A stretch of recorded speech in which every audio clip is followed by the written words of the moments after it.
Yeah, man. He didn't tell me that these were video interviews. Kind of lame. Now I gotta like wipe the dust off my table here, you know. Well, mate, it makes up for, so 2022 was the first time we spoke, and I was in my office and you were in your car. And Yeah, I know, right? Like, say I was like, oh shit, he's in his car. So that's my move. That's what I and do. well, the reason I remember is because it was the most Florida shit ever. You were like, "You're not going to believe this," and you lifted the phone up, and cops had their guns out and were walking towards a car. And I was like, Tony, if you could like duck. Oh shit, I remember. I totally forgot about that. Yeah, dude. I'm trying to remember what actually like transpired there too, because I don't think anything happened, but yeah, that was like fucking crazy. I remember that. Well, I hope nobody pulls a gun on me now. I'm like in my bedroom. I love that NWA poster. That is next level. Oh no, this is Friday. Oh, the movie. It's that movie Friday. Yeah, Oh, it's my favorite movie. This is my Chi licking out. What's up, bitch? hey, buddy. What's up, bitch? Hi. Love as soon as he said that his ears popped up. That was awesome. Uh, mate, I Yeah, recently fuck, man. I forgot about that interview. That's crazy. I recently interviewed Ryan when he was promoting his bat record. What do you Oh, yeah, think? yeah, yeah. What's up? What do you think of it? What have you heard the Oh, it's album yet? awesome, man. Like, I think they stepped it up, man. It's like just getting Arthur to do it is awesome. I heard that record 2 years ago. You know, it's like they've been sitting on the record for 2 years. It's crazy. What are you doing? But yeah, no, I'm proud of them, man. Those are my boys. You're being photobombed by a dog. I love it. I have a golden retriever, and he has actually like full on crash tackled me mid question in an interview. So now he has to be. I now have a closed door policy with my interviews. He's not allowed to be in the room anymore. She's been a fucking menace lately. Like, I guess, excuse me. I guess Chihuahuas have like bad stomach issues, and she gets so stressed out when I leave town. And May has been so fucking awful for me as far as like leaving and going.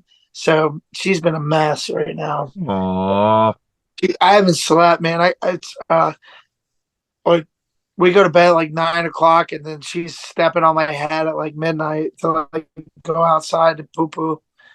She runs the house, man. She's like, this is her house. I'm working to like supply her with food and different places for her to poop and throw up on. Look, she's gonna do it right now. You gonna puke? She's gonna puke right now. oh, you heard it here first, gentlemen. Oh, Oh, buddy.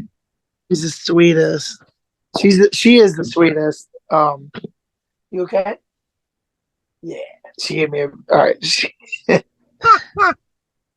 It's never Yeah, boring. literally, this is what I do like all year. Like I come home and I like just Yeah. follow this dog around the house. Like, Mate, that's what I live for. I chucked on your new EP, Tango and Thrash, on the drive to work, only to be slightly surprised that the whole thing was over in 9 minutes and 20 seconds. That's how um, we rolled back then, man. mate, That's how we rolled. was it hard stretching the songs out so much?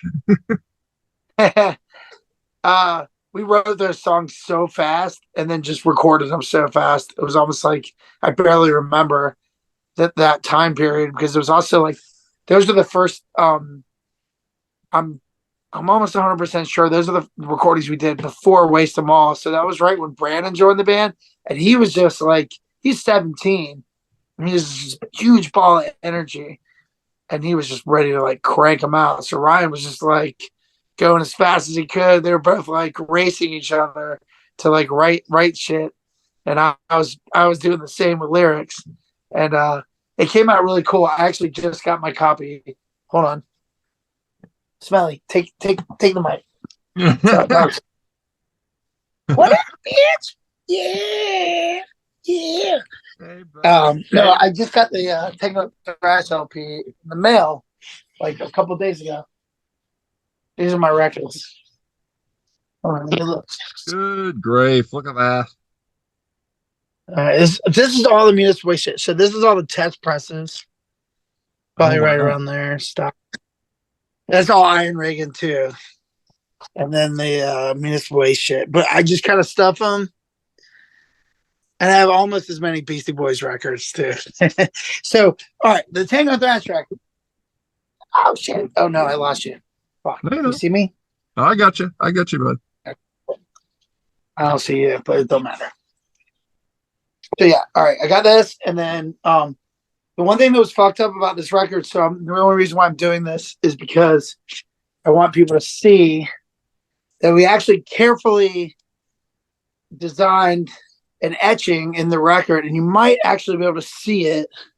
Okay. Ah, fuck. But anyway, there. If you look at the other side, it's blank, but there's actually a Kurt Russell etching in the pressing, and it kind of makes the first couple pressings cool because they fucked it up and you don't really see it. So, the if you get the early pressings of the record, there's actually they're kind of fucked up. So they actually had to redo it. So you can see it now, but if you look close, Yeah, yeah. if you look close, there's Kurt in there. Is it Kurt in there? And the other side is just like ripping fast thrash song. Bro. It had me thinking about Kurt because he was such an icon of the 80s and 90s, like, which is incredible because I don't think he ever had a great deal of range. Like he was a movie star. He wasn't a good actor. He was just he had what he did really, really well. Like he had an amazing hair, an amazing voice, like Yeah, maybe he just always had that persona of like maybe just a person that everyone can relate to, maybe. mm, But it's also the fact that he's like a child actor. He was in the Herbie, the Love Bug movies, the old Disney things. He's been back around that long. So maybe there's just something that everyone's familiar with about him that makes you like him because he's just been around for that long. Even our parents were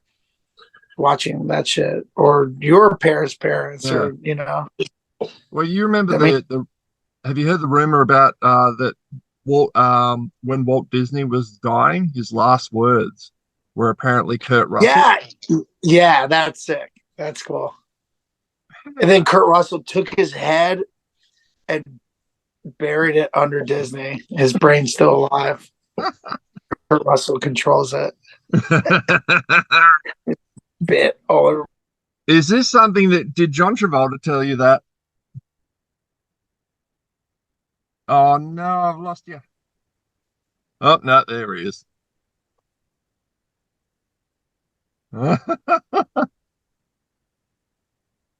You have anything else you want to say about this?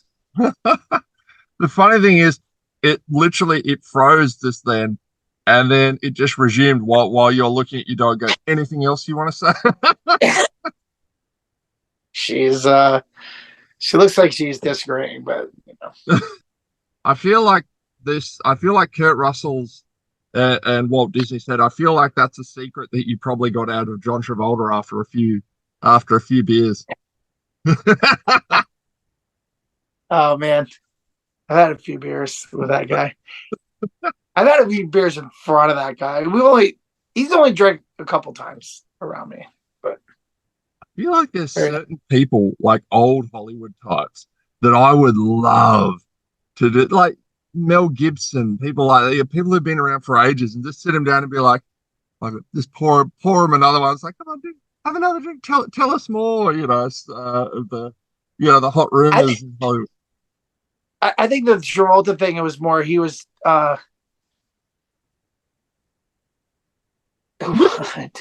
he was more I think he was just being a friendly host, and he was just kind of interested in what we do. Yeah. He liked our videos, and my good friend works with him, and it was just It was it's a way more comfortable experience than I thought it was. And he just like he was way more interested in what I was doing. Not that I wasn't interested in what he was doing. I just didn't want to like um impose or be weird or anything. He was just such a sweet dude. So maybe that's why I got invited back and was able to do fun shit like that. But it was a weird experience and weird and I mean like fun as shit. Now, one thing that really So people don't know I got to stay at his house. say again, sorry? Sorry? What was that, sorry? I can't. What was that, sorry? Oh, I guess for people that don't know, I actually like got to stay at his house. Me and my girlfriend and to hang with him a couple of times. It was nice. Yeah, we spoke about that in 22. Because I remember it was just quite a quite remarkable. Is that when the police had guns out? Yeah. It's and now we have a gate crashing dog. It's never boring talking to you, Tony. I'll give you that. Always good stuff. Now, mate, were you surprised as me when Slayer announced that they were touring again? Oh, I was excited. I don't know. Like I never I don't think they're touring again. I think it's just one offs, and I mean when you're in a band that's like that, I think they grew up as kids playing music like that. I feel like when you do a 4 year long last tour, I mean, it's not really going to end. I think they just don't want to tour. I think they're just doing one off shows, like, which is what I expected. Like when they did that last show in LA, I was like, that's not the last time they're playing. Like as a fan or just like as a person who like like respects and understands like living the touring life and playing that much. Like the way they were like closing it out, I feel like it was never really over. They never set this was the last tour, like, and they're only doing festivals now, which makes sense. That's what they should do. I mean, if they're healthy enough to play the music, fucking keep playing. You shouldn't have to be obligated to go out on a fucking 6 week festival tour every 2 years. Like it's a weird way to live your life, especially when you're like in your fucking how old are they? Like 60s? I don't know. I just turned 8, so it's like I'm old now. Like those dudes are older than me, and like they, man, they shouldn't have to. They paid their dues. They should go get that festival money, go play a show once every couple of years and have a great time. I don't know. That's how I feel about it. I never thought it was over. When they play that last show in LA, I'm like, that's their last tour show. In a couple of years, they'll come back if they feel good about it. And hopefully they do. I hope they're not like obligated to do so. I want them to do it because they love it. For me as a fan, Yeah. When I won their farewell show in Brisbane, Australia, was the one of the greatest concerts I've ever been to in my life. And it was an outdoor festival. It was an outdoor venue, so open air. And I shit you not, right as the boom, boom, boom, the drums for Raining Blood, it started raining. And I was we're all just looking up going, get fucked. That's amazing. it's awesome. There's this video of Prince playing the Super Bowl, and he plays Purple Rain, and it starts raining. And if you're a fan of Prince, fucking look that shit up on YouTube. It's incredible. It's like you're like start crying. It's like Purple Rain. It's coming down. It's pretty incredible. I love it. Mate, you're coming down here very soon. What have been some of your best memories of Australia? Oh man. Shit. It's always been so crazy. I love to give the art house shout outs. Like our first show ever there was at the art house in Melbourne. Well, we played Sydney as well. Yeah, I mean, yeah, Sydney fucking ruled too. Yeah, it's just you show up, you're exhausted from a flight, and then you meet like the most beautiful, hilarious, like fun people, and people are passionate about punk and metal, which like we are, especially back then where um that's kind of refreshing because it wasn't as like something that people were super behind at the time, and now it's like people are behind it, and I don't know. I feel like I got a good feeling about it. I know it's gonna be as fun. It's gonna be a fun experience, and the bats are terrifying. I remember that, like seeing like these fruit bats flying around that are like bigger than multiple dogs I have. Oh man. Tony, this has been awesome. After this interview, I hope you might be able to sit back and crack open a can of Mike's Hard Lemonade. Uh, I'm so fucking tired right now.